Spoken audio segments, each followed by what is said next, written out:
অলির গল্পের দুনিয়ায় আপনাদের স্বাগত। আজকে আপনারা শুনবেন সুনীল গঙ্গোপাধ্যায়ের লেখা কে দেখা দিল না। আমার বন্ধু শঙ্করকে গুয়াহাটি যেতে হয়েছিল অফিসের কাজে। আমিও তখন যাচ্ছিলাম দিল্লি হয়ে রাজস্থান। দুজনে সম্পূর্ণ দুদিকে যাব। দমদম এয়ারপোর্টে বসে গল্প করলাম খানিকক্ষণ। আমার প্লেন 5:30টায় আর শঙ্করের প্লেন ছাড়বে 6:30টায়। শঙ্কর বলল, তুই রাজস্থানে ঘুরবি শুনে আমার খুব লোভ হচ্ছে। অফিসের কাজ না থাকলে আমি তোর সঙ্গে চলে যেতাম। আমি বললাম, আমারও তো ওদিককার ট্রেনের টিকিট কাটা হয়ে গেছে, না হলে দিল্লির বদলে ঘুরে আসতাম গুয়াহাটি। প্লেনে ওঠার জন্য আমারই আগে ডাক পড়ল। শঙ্কর জিজ্ঞাসা করলে, তুই কবে ফিরবি সুনীল? 20 তারিখ শনিবার সকালে। আমি ফিরে আসবো তার অনেক আগেই। তাহলে 20 তারিখ ফিরেই তুই আমার বাড়িতে চলে আসিস। তোর বেড়াবার গল্প শুনবো আর রাত্রিরে আমরা খাবো একসঙ্গে। আমি বললাম, ঠিক আছে, ওই কথাই রইল। আমি চলে গেলাম প্লেনের দিকে। তারপর দিল্লি ছুঁয়ে রাজস্থানে ঘোরাঘুরি করলাম বেশ কয়েকদিন। ইচ্ছে মতন এক এক জায়গায় থেকেছি। কোথায় কোন হোটেলে উঠছি তা আমার বাড়ির কেউ জানতো না, জানবার দরকারও বোধ করেনি। ফিরে এলাম ঠিক 20 তারিখেই। আরও কয়েকদিন থেকে যাওয়ার ইচ্ছে ছিল, কিন্তু আজকাল তো ট্রেনের টিকিট যে কোনো সময় চাইলেই পাওয়া যায় না। বাড়ি ফিরে সিঁড়ি দিয়ে উপরে উঠছি। দোতলার মুখে দাঁড়িয়ে আছে আমার ছোট ভাই। আমাকে দেখে তার মুখখানা যেন ছাই রঙের হয়ে গেল। সে বললে, দাদা, তুই খবরটা শুনেছিস? কি খবর? তুই শঙ্করদার খবর এখনো জানিস না? শঙ্করের খবর? কি হয়েছে শঙ্করের? আমার ছোট ভাই চুপ করে গেল। আমি দৌড়ে উপরে উঠে এসে তাকে ধরে ঝাঁকুনি দিয়ে বললাম, কি হয়েছে, কিছু বলছিস না কেন? শঙ্করদা মারা গেছে। কয়েক মুহূর্তের জন্য যেন আমার জ্ঞান চলে গিয়েছিল, মাথায় কিছু ঢুকলো না। তারপর আমি চিৎকার করে বললাম, মিথ্যে কথা, হতেই পারে না। এই তো সেদিন দেখা হলো শঙ্করের সঙ্গে। আমি বিদায় নেওয়ার সময় সে আমার হাত জড়িয়ে ধরে বলল, 20 তারিখে দেখা হবে। আমার চেয়েও শঙ্করের স্বাস্থ্য অনেক ভালো, সুন্দর চেহারা। সে কি করে হঠাৎ মরে যাবে? কিন্তু এক একটা ঘটনা থাকে, চিৎকার করে প্রতিবাদ জানালেও মিথ্যে হয়ে যায় না। এই সব খবর নিয়ে কেউ মিথ্যে ঠাট্টাও করে না। শঙ্কর সত্যিই নেই। গুয়াহাটিতে গিয়ে তার হার্ট অ্যাটাক হয়েছিল। কোনো চিকিৎসার আগেই তার শেষ নিঃশ্বাস পড়ে। অন্য বন্ধু বান্ধবরা কেউ শঙ্করের মৃতদেহ দেখেনি। খবর পাওয়া গিয়েছিল প্রায় 1 দিন পরে, কারণ টেলিফোনের লাইন পাওয়া যাচ্ছিল না। প্লেনে ফিরিয়ে আনার অনেক ঝামেলা। তাই শঙ্করের মামা গুয়াহাটি চলে গিয়ে পোড়াবার ব্যবস্থা করেছিলেন। আমি সিঁড়ির ওপর বসে পড়লাম। আমার চোখ দিয়ে টপ টপ করে জল গড়াতে লাগলো। শঙ্কর আমার ঘনিষ্ঠ বন্ধু, তার সঙ্গে আর কোনোদিন দেখা হবে না। আজ 20 তারিখ শনিবার। আজ সে আমাকে নেমন্তন্ন করে রেখেছিল তার বাড়িতে খাওয়া দাওয়া করার কথা। আজ আমি শঙ্করের মায়ের সামনে দাঁড়াবো কি করে? শঙ্করের মৃত্যুর পরেও তার চিঠি আসতে লাগলো। ও খুব চিঠি লিখতে ভালোবাসত। পোস্ট কার্ডে ছোট ছোট চিঠি লিখত অনেককে। সেই সব চিঠি এসে পৌঁছতে লাগলো অনেক পরে। এইসব চিঠি দেখলেই বুকটা ধক করে ওঠে। মনে হয় না, মানুষটা বেঁচে আছে। এয়ারপোর্টের শেষ দেখা শঙ্করের সেই চেহারা এখনও আমার চোখে ভাসে। তার কথাগুলো স্পষ্ট শুনতে পাই। তারপর কেটে গেল 3 মাস। শঙ্করের বাড়ির বৈঠকখানায় আমাদের বন্ধুদের একটা আড্ডা ছিল। এখন আর সেখানে কেউ যায়ই না, তবু প্রায়ই শঙ্করের কথা মনে পড়ে। আমি আবার একটা নেমন্তন্ন পেলাম মানসের জঙ্গল ঘুরে দেখার। জঙ্গল আমার খুব প্রিয়, ডাক পেলেই ছুটে যাই। আর মানস ফরেস্ট তো অতি বিখ্যাত। থাকার ব্যবস্থা জঙ্গলের মধ্যেই, ডাক বাংলোতে। 3 দিন ধরে সেই জঙ্গলে প্রচুর ঘোরাঘুরি করার পর একজন অসমিয়া বন্ধু আমাকে তার জিপ গাড়িতে করে পৌঁছে দিয়ে গেল গুয়াহাটির সার্কিট হাউসে। সেখানে আমার নামে একটা ঘর বুক করা আছে। কি একটা কারণে যেন অসমের সব সরকারি অফিসে স্ট্রাইক চলছে, তাই সার্কিট হাউসে খাবার পাওয়া যাবে না। অসমিয়া বন্ধুটি বাইরে থেকে এক গাদা খাবার কিনে নিয়ে এলো আমার জন্য। কিছুক্ষণ গল্প করার পর সে বিদায় নিল। রাত প্রায় 10:30। সারাদিন জিপ গাড়িতে চেপে এসেছি বলে ধুলোয় গায়ে একেবারে চিটচিটে হয়ে গেছে। তাই আমি স্নান সেরে নিলাম ভালো করে, তারপর খেতে বসলাম। আজ আর ডাকলে বেয়ারাদেরও পাওয়া যাবে না। প্লেট, চামচ কিংবা এক গ্লাস জলও কেউ দেবে না, সবাই ছুটি নিয়েছে। সার্কিট হাউসের আর কোনো ঘরে কোনো লোক নেই। এত বড় সার্কিট হাউসটা একেবারে নিস্তব্ধ। আমি একা থাকতে ভালোবাসি। হাতে একটা বই খুলে নিয়ে একা একা খাওয়াটাও পছন্দ করি। যত ইচ্ছে সময় লাগুক, কেউ মাথা ঘামাবে না। একখানা লুচিতে আলুর দম ভরে সবেমাত্র মুখে দিয়েছি।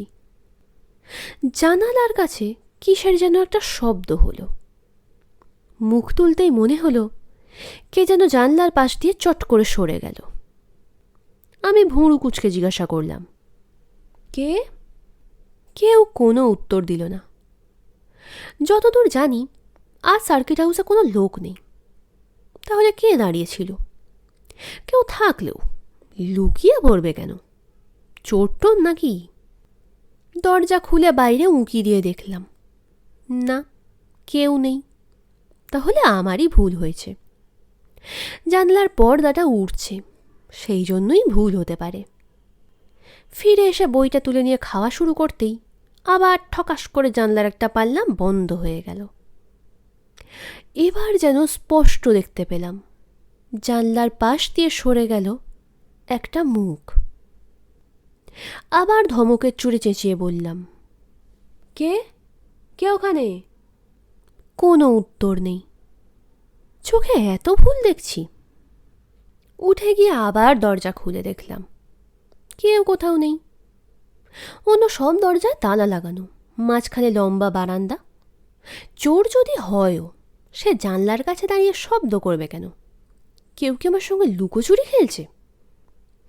এই লুকোচুরি কথাটা মনে আসতেই মনে পড়ল শঙ্করের কথা। শঙ্কর এই গুয়াহাটিতে এসেই মারা গেছে। শঙ্করের বড় মামা ছাড়া আর আমাদের চেনাশোনা কেউ শঙ্করের মৃতদেহ দেখেনি। মামা ভাগ্নেতে মিলে কোনো ষড়যন্ত্র করেনি তো?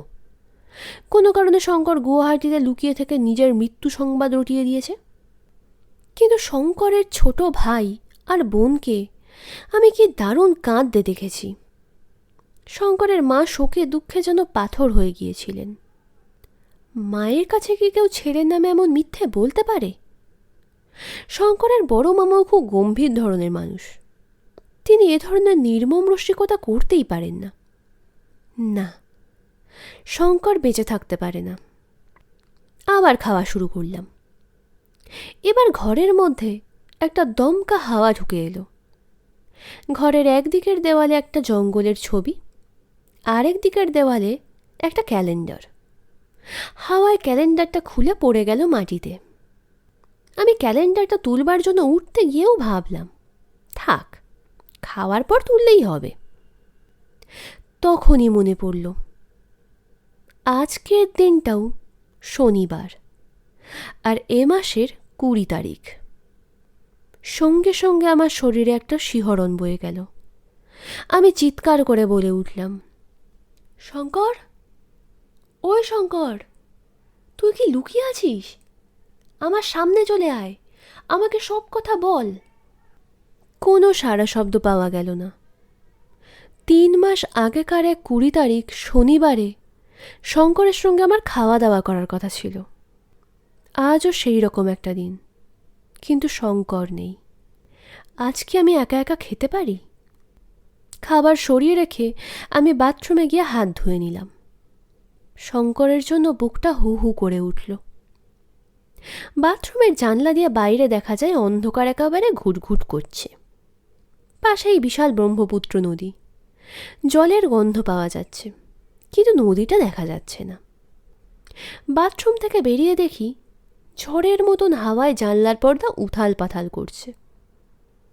এ ঘরের সব দরজা জানলায় বড় বড় ভারী পর্দা, এমন পর্দা যার আড়ালে কোনো মানুষ লুকিয়েও থাকতে পারে। একেবারে ফাঁকা সার্কিট হাউস, চোর ডাকাত ঢুকে পড়া অসম্ভব নয়। আমার কাছে টাকা পয়সা প্রায় কিছুই নেই, কিন্তু চোর ডাকাতরা তা জানবে কি করে? আমি সব কটা পর্দা সরিয়ে সরিয়ে দেখলাম। দরজায় লাগালাম খিল আর ছিটকিনি।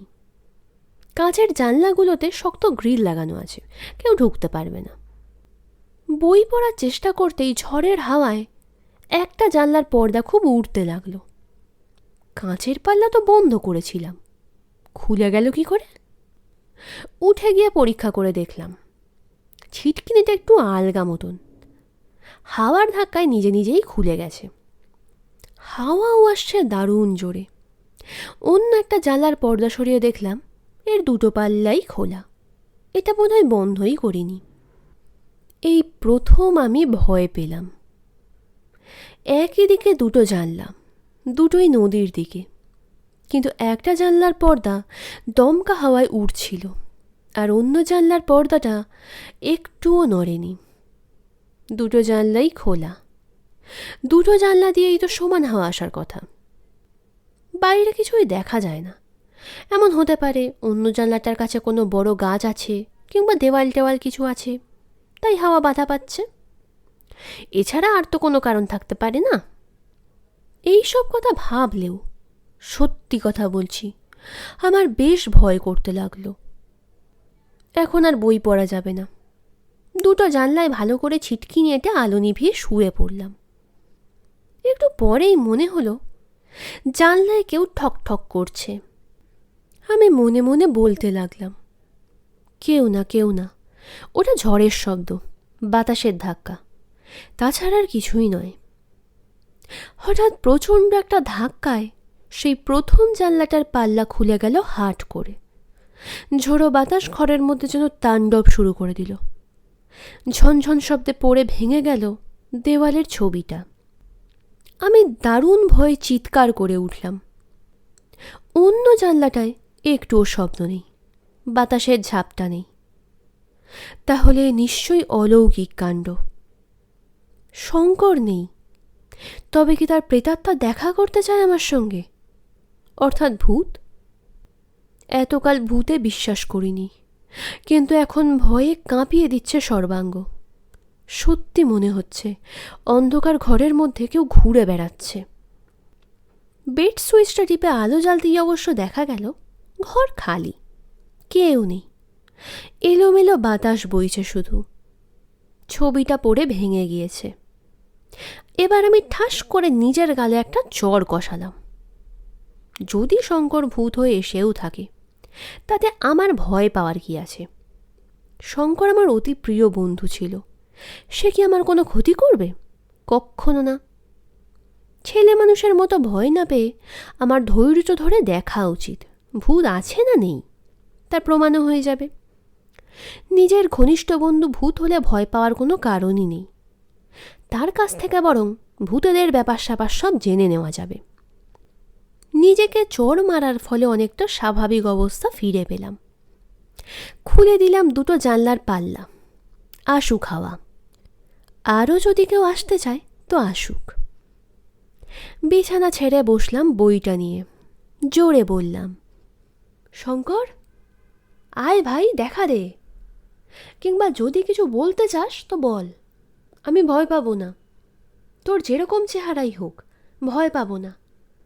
আয় শঙ্কর, তোর সঙ্গে আমার অনেক গল্প বাকি আছে। তারপর মাঝে মাঝে বই পড়া আর মাঝে মাঝে জানলার দিকে তাকানো। এইভাবে কেটে গেল সারা রাত চেয়ারে বসে। কেউ এলো না, কেউ কিচ্ছু বলল না। শঙ্কর দেখা দিল না। গল্পটি ভালো লেগে থাকলে ভিডিওটিতে একটি লাইক করতে ভুলবেন না এবং বাংলা সাহিত্যের আরও গল্প শোনার জন্য চ্যানেলটি সাবস্ক্রাইব করে দেবেন।